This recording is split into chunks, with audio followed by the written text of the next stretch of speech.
Hey everyone, welcome back to Navigating PCOS, the podcast where we break down PCOS topics with real talk and real science. I'm your host, and today we are kicking off with something that so many of you have been curious about and is fundamental to PCOS management.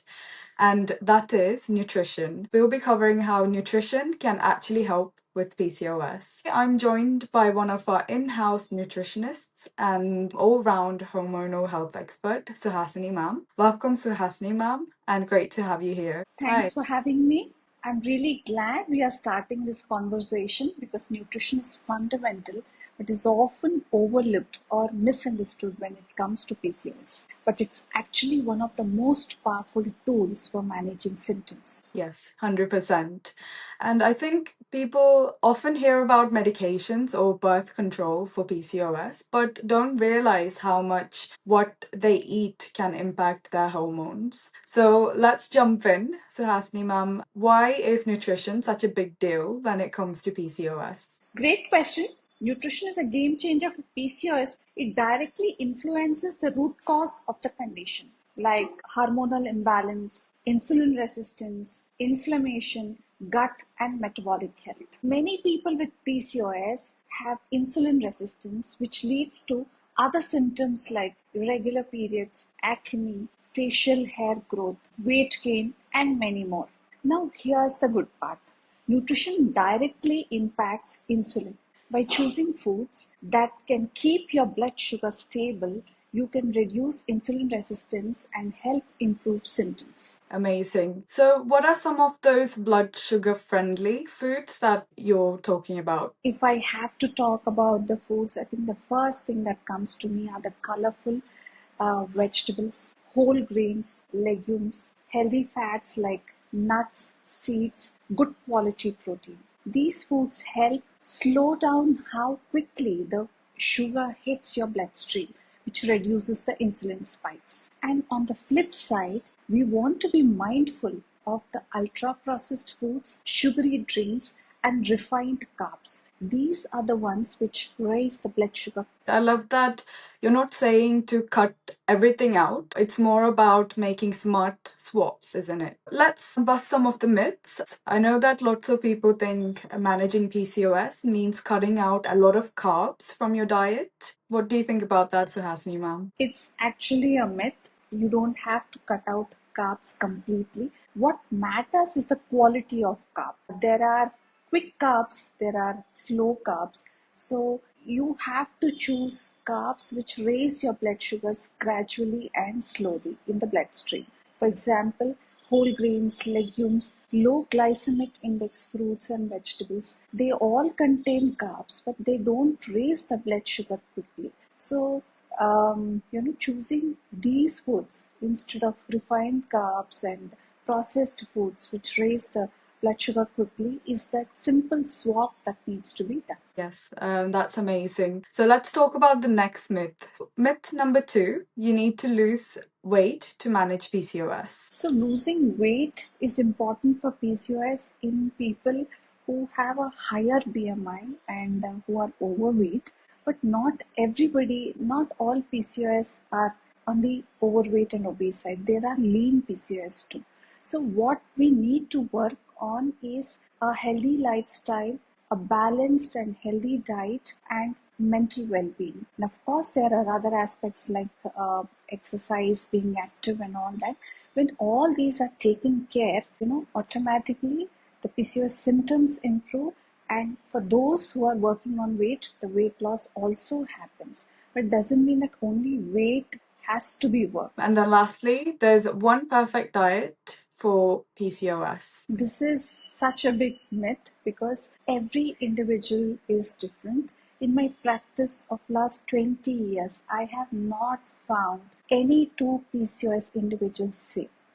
There are either small differences, big differences, because each individual's physiology is different, the lab parameters are different, their lifestyle is different, the requirements are different. I think it's a big myth to say that there's one perfect. Yes, absolutely. Okay, so let's talk about strategy. What are some nutrition basics that our listeners can start with today? If you have any suggestions, Suhasini ma'am. Yes, I think the most important ones would be start the meals with fiber and protein, followed by carbs. This will help lower the glucose peaks. The sugar spikes are smaller. And the next one is balance your plate, include protein, fiber, healthy fats, and in every meal to stabilize your blood sugars. And in the plate, make sure the carb is only 1/4 portion of your plate, so that the blood glucose spike is again not too high and your insulin spikes are not great. Eating regularly is another important thing. Have meals at regular intervals and small portions. Don't skip any meal, which can lead to again blood sugar crashes and cravings. Prioritize on whole foods like colorful and seasonal veggies, vegetables, low glycemic index fruits, legumes, nuts, seeds, lean proteins, good fats. Watch your beverages. Sugary drinks can spike insulin fast. Instead, you can drink water with lime or lemon, herbal teas, buttermilk, coconut water, and these are some of the things. And most important thing is add anti-inflammatory foods.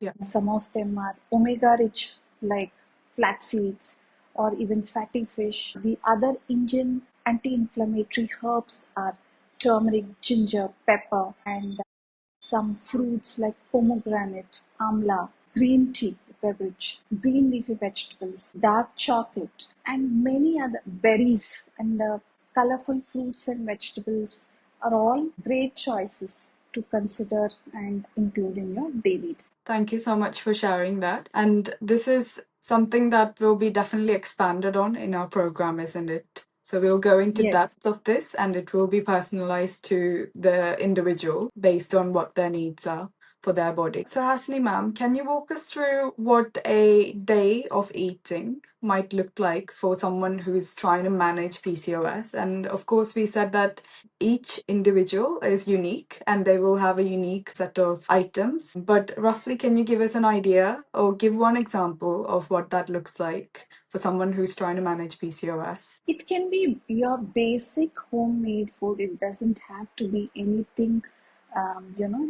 something extraordinary or something like that. It could be a basic homemade food. Like for a South Indian, it could be a high protein whole moong dosa, which we call pesarattu, or whole moong chila, which the North Indian with some green chutney or ginger chutney, that provides both the protein, the fiber, and complex carbohydrate, a perfect breakfast. Or somebody wants to go for, um, you know, continental kind of thing, go for sourdough toast with whole egg and veggies. Again, it's a good balance of veggies, protein, fat, and complex carbohydrates. And coming to have a small mid-morning snack, it could be mixed seeds with a glass of buttermilk, or it could be handful of walnuts, or both of these are anti-inflammatory and omega-3 rich.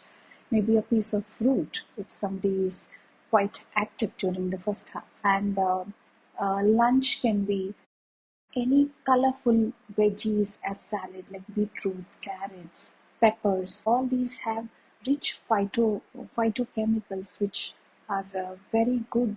They work as anti-inflammatory.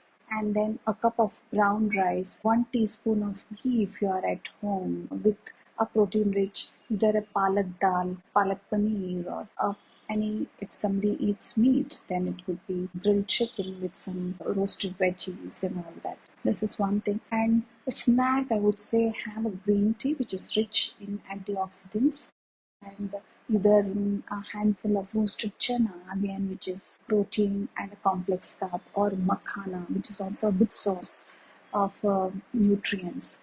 Then dinner can be, it has to be a simple and light and early. It can be any soup or salad, mixed veg soup or salad with a millet roti, or even simple fulka with either a rajma curry or some protein based or a grilled chicken or Yeah. veggies, something like that.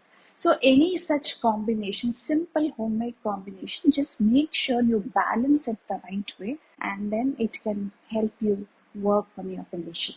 This has been so eye-opening. So Hasni ma'am, is there a message that you want to let every listener know about PCOS and for them to walk away with after listening to this episode today? Yeah. In my experience, I think every PCOS women can improve this condition. I have worked with thousands, I would say. Everybody can improve the condition. So, how? That's one thing. And you don't have to get overwhelmed by doing everything at one go. You can start simple and small. It could just be that you can start adding 1 or 2 servings of vegetables in a day, adding more fiber, more phytochemicals, and micronutrients, which are so essential for managing PCOS. It could be that you cut down a little bit of sugar from your diet. It could be as simple as that. And every single step you take can help you improve your condition. The food, especially the right food that you put into your body, is like a messenger to your genes and to your cells that the right things need to happen. So it plays a very important role. So every little step to support your body, and remember, it's not about restriction, but it's about nourishing your body. Yeah, absolutely. I really love that. And for everyone who's listening today, your challenge for this week is to pick one thing that Suhasini ma'am has mentioned and just try it out. Just pick one and you got this. Next time, we're diving deeper into how nutrition impacts specific hormones like insulin, androgens, and others. So make sure to tune in and share this with a friend who might want to listen to this message, might be struggling with PCOS. And we're here to help you stay informed and empowered.